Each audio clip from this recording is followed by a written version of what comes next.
Assalamualaikum warahmatullahi wabarakatuh. Kali ini Eva Privat kembali akan membahas terkait salah satu materi fisika, yaitu terkait dengan hukum Newton disertai dengan beberapa jenis gaya. Ya, jadi kalau teman-teman melihat ilustrasi yang ada di sini dan mungkin sudah belajar terkait dengan gaya, maka mungkin sudah mengerti ya arah dari ilustrasi gambar ini gitu ya. Oke, nanti kita akan menjelaskan lebih jauh.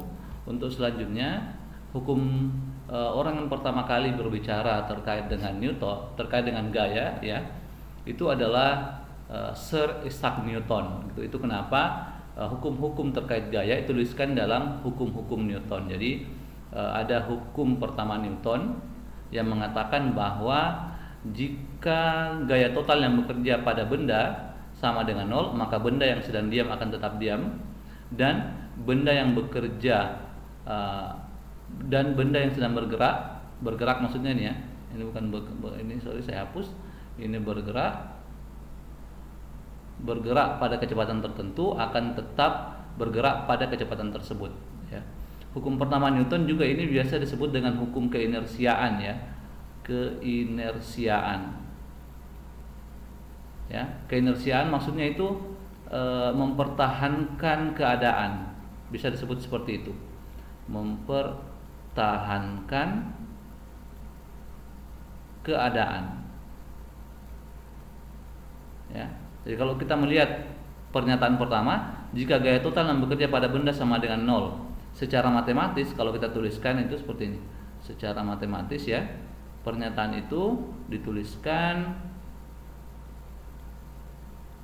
gaya total ya, gaya total berarti jumlah gaya maksudnya ya, itu sigma F ya, sama dengan 0. Nah, jika gaya total bekerja pada benda sama dengan 0, itu persamaan matematika seperti ini, maka benda yang diam akan tetap diam. Maka ini kemungkinannya kalau bendanya mau diam, maka dia akan tetap diam, dan benda bergerak akan tetap bergerak tapi dengan kecepatan konstan ya. Nah, V konstan seperti itu ya. Jadi dia bilang contohnya, kalau ada buku di atas meja, selama tidak ada yang mengganggu buku itu, maka buku itu akan tetap diam. Seperti itu maksudnya ya. Kita sudah paham sebenarnya ya. Dan kalau ada benda yang sedang bergerak dengan kecepatan konstan, selama tidak ada gaya dari luar, maka dia akan tetap seperti itu ya. Ini untuk ilustrasi yang pertama ini. Kalau ada sebuah benda ya, ini anggap ini lantai, ada balok di atas sini, selama tidak ada gaya eksternal ya, selama sigma F sama dengan 0, maka dia akan tetap diam ya. Kemudian untuk ilustrasi yang kedua, kalau Anda sedang berjalan ya dengan kecepatan konstan, atau mobil lah siapa saja ya, V-nya konstan, maka Anda akan tetap seperti ini, keadaannya tetap sama ya. Itu kenapa dia disebut hukum keinersiaan atau mempertahankan keadaan. Jadi Anda hanya bisa merubah keadaan suatu sistem hanya jika Anda memberikan gaya yang tidak bernilai sama dengan 0 ya. Itu yang nanti dibicarakan di hukum kedua Newton ya, seperti itu. Nah, jadi hati-hati ya, sigma F sama dengan 0 ini tidak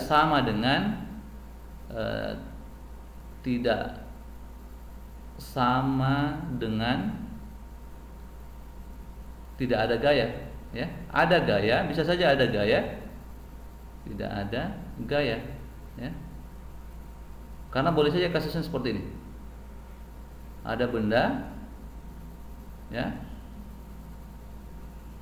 seperti ini, kemudian ditarik. Anggaplah F1 ini 20 Newton.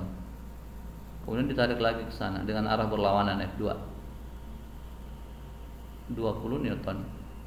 Ini hasilnya juga sigma F-nya juga sama dengan 0. Berlaku juga hukum pertama Newton ya.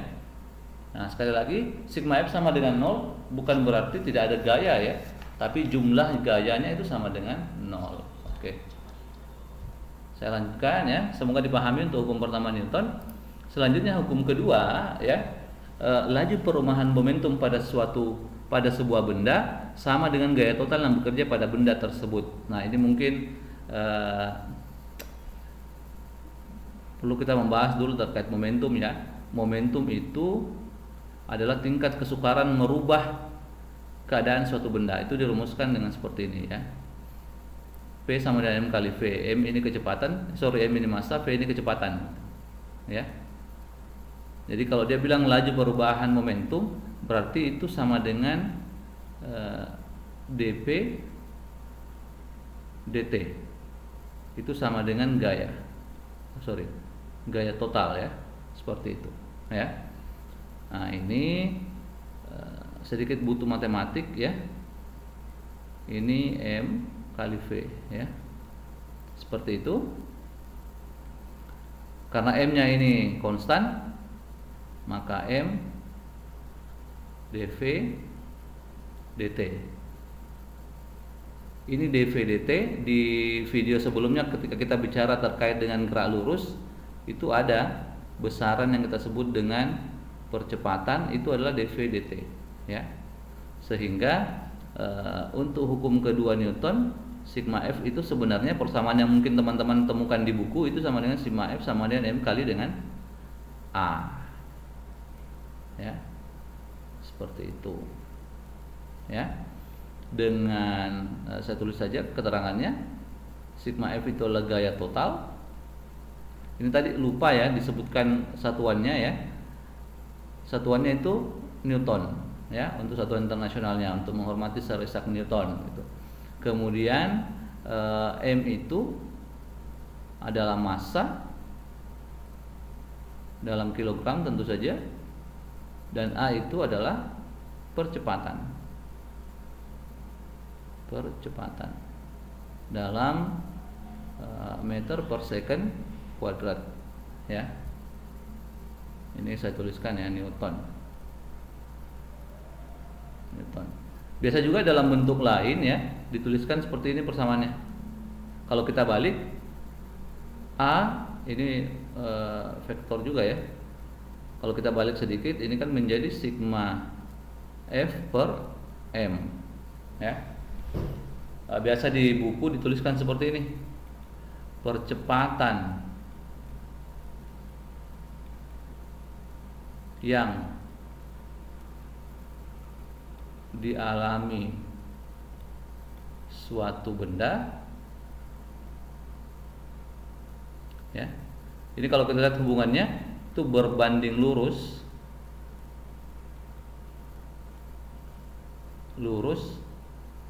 dengan gaya dan berbanding terbalik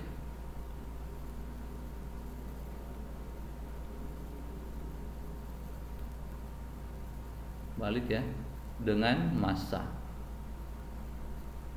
Berbanding lurus itu artinya semakin besar gayanya, semakin besar percepatannya. Berbanding terbalik, semakin besar massanya, semakin kecil percepatannya. Maksudnya gini, kalau Anda mendorong sebuah benda ya, F massanya M, maka semakin besar F-nya, semakin besar percepatan yang dihasilkan ya. Secara matematik seperti itu ya. Kalau F-nya ya,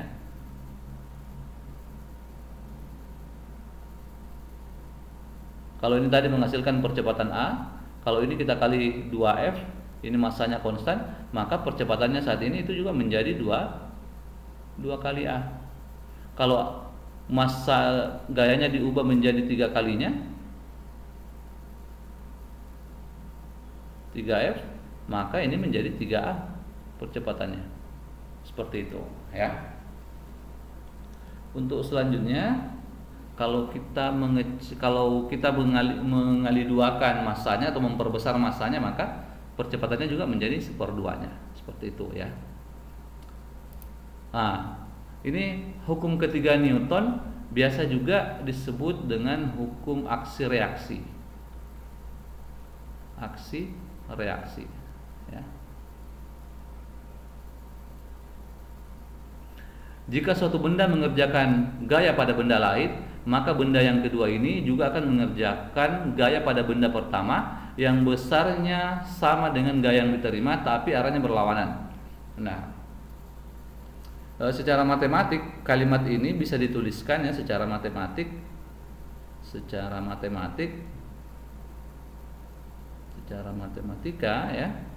Ini bisa ditulis F aksi ya, yang ini mengerjakan gaya pada benda lain, maka benda lain itu juga akan mengerjakan gaya yang sama besar ya, sama besarnya. Kita tulis F reaksi, tapi berlawanan arah dia sebutnya. Berlawanan arah berarti kasih tanda minus di sini. Nah, seperti ini persamaannya. Ya. Jadi kalau misalkan ya ada dinding ya. Ada dinding, kemudian ada orang yang mendorong dinding itu, mendorong ke sana ya, maka dia sedang memberikan F aksi. Dinding ini juga, coba kalau Anda mendorong dinding, maka Anda akan merasakan bahwa dinding itu, Anda akan merasakan tangan Anda itu pegal ya, capek gitu, karena sebenarnya dinding itu menurut Newton juga memberikan gaya yang sama besar, F reaksi. Seperti itu. Itu kenapa disebut hukum aksi reaksi ya. Mungkin tidak ada contoh yang spesifik terkait ini ya, tapi nanti kita akan lihat di beberapa jenis gaya, baru kita lihat ya. Oke, jenis-jenis gaya yang pertama itulah gaya berat. Jadi yang dimaksud dengan gaya berat sebenarnya itu adalah gaya gravitasi bumi yang bekerja pada suatu benda ya. Jadi kalau Anda ada di ini bumi, anggaplah ya, Anda ada di sini. Ya. Ini pusat bumi, maka bumi ini sebenarnya menarik Anda ke bawah. Ini yang disebut dengan gaya berat. Ya, gaya berat itu disimbolkan dengan W. Jadi persamaannya itu gaya berat. Persamaan untuk gaya berat itu W dari kata weight ya, berat, M dikali dengan G ya, W itu adalah berat karena dia gaya, berarti satuannya juga Newton. M itu adalah massa dalam kilogram, G itu percepatan gravitasi bumi, percepatan gravitasi ya, gravitasi. Kalau kita di bumi namanya percepatan gravitasi bumi, tapi kalau kita di bulan ya percepatan gravitasi bulan. Yang menarik adalah gaya berat itu selalu mengarah ke pusat bumi, ya. Jadi kalau bidang datar seperti ini ya arahnya ke bawah sini, ya. Jadi bidang miring seperti ini ya arahnya tetap ke bawah. Tidak peduli bagaimanapun posisinya, dia tetap mengarah ke pusat bumi, ya, seperti itu. Jadi kalau misalkan ini bumi, Anda berdiri di sini, ya, maka arah gaya beratnya ke sini, ke pusat bumi sini. Seperti itu ya. Itu yang pertama. Jadi yang pertama adalah gaya berat. Ya. Gaya berat merupakan gaya gravitasi bumi. Yang selanjutnya adalah gaya normal. Nah, gaya normal hanya terjadi kalau ada dua bidang sentuh. Ya. Ini gaya normal. Yang selalu tegak lurus, dan dia selalu tegak lurus bidang sentuh yang ini. Ya. Jadi kalau ada bidang seperti ini yang bersentuhan, nah gaya normal itu dari sini ke atas. Nah, ini gaya normal ini. Ini gaya normal. Kalau bidang miring seperti ini, gaya normal tetap seperti ini. Intinya adalah tegak lurus dengan bidang sentuh. Tegak lurus bidang sentuh. Bagaimana cara menghitungnya? Kita menggunakan hukum pertama Newton, ya. Kalau dia tidak bergerak, misalkan untuk kasus ini kan ada gaya ke bawah ini, gaya berat yang tadi, M kali G. Karena sistem ini tidak bergerak, maka dia diam, maka kita pakai hukum pertama Newton. Sigma F sama dengan 0. Sigma F adalah jumlah gaya. Jumlah gaya. Di sini ada gaya apa? Gaya N, gaya Mg. Nah, N positif ya karena ke atas. Ini minus karena ke bawah. Berarti N kurang Mg sama dengan 0. Berarti N sama dengan Mg untuk kasus ini ya. Untuk kasus ini. Ya. Boleh saja persamaannya n-nya berbeda kalau kasusnya berbeda atau situasinya berbeda. Selanjutnya lagi ini ada gaya gesek. Gaya gesek muncul jika permukaan kedua benda bersentuhan secara langsung secara fisik ya. Jadi kalau ada sebuah benda ya, ini saya gambarkan ulang saja supaya lebih ini kalau sambil menggambar ya, kalau permukaan kasar ini kita tarik ke sana, maka akan ada gaya antar permukaan ini yang arahnya ke sana berlawanan ya. Ini namanya gaya gesekan ya. Gaya gesekan ini ada dua.